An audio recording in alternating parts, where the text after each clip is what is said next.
트럼프, 공화당 대선 경선에서 디센티스 따돌려. WSJ 여론조사.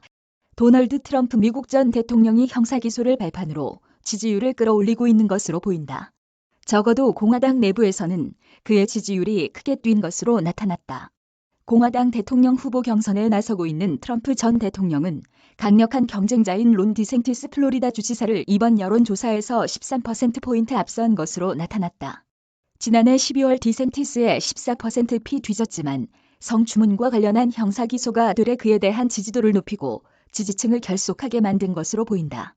월스트리트 저널은 자사 여론조사에서 디센티스 플로리다 주지사는 전국 단위로 지지율을 끌어올리는데 고전하고 있는 반면 트럼프는 거의 대부분 지역에서 지지율이 올라가고 있는 것으로 나타났다고 21일 보도했다.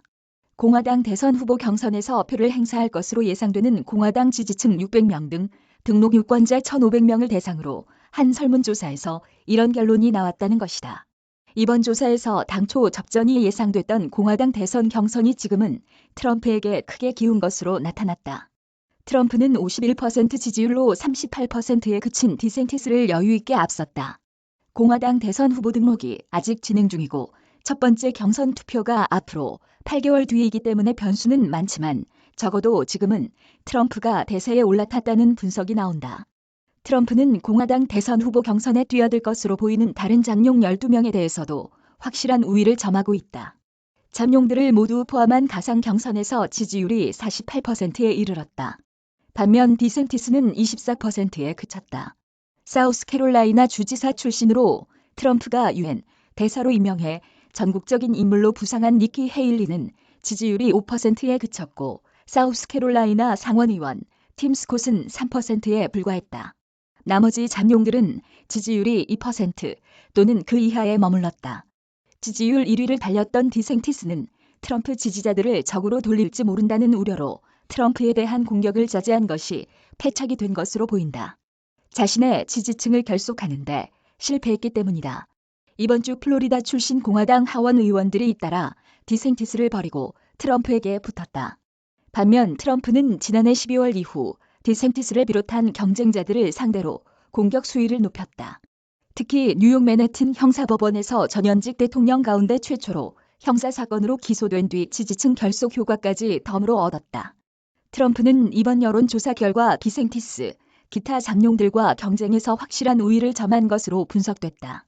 그러나 디센티스가 언제든 상황을 뒤집을 수 있는 잠재력을 갖고 있다는 점도 확인됐다.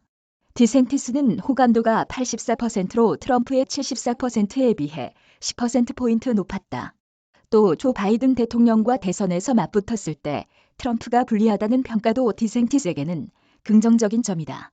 여론조사에서 응답자 41%는 디센티스가 바이든을 이길 것으로 본 반면 트럼프가 이길 것이라고 답한 이들은 이보다 10%피 낮은 31%에 그쳤다. 한편 설문조사에서는 디센티스, 트럼프, 바이든 모두 박빙의 승부를 펼칠 것으로 전망됐다. 디센티스와 바이든이 맞붙는 경우 디센티스가 48% 지지율로 바이든의 45% 지지율을 3%피 앞섰다. 반면 바이든과 트럼프가 붙으면 바이든이 3%피 차로 트럼프를 따돌릴 것으로 나타났다. 오차 범위를 크게 벗어나지 않는 수준이다. 이번 여론조사 오차는 마이너스 2.5%피이다. 바이든은 앞서 2020년 대선에서 트럼프를 4.5%피 차이로 누르고 승리했다.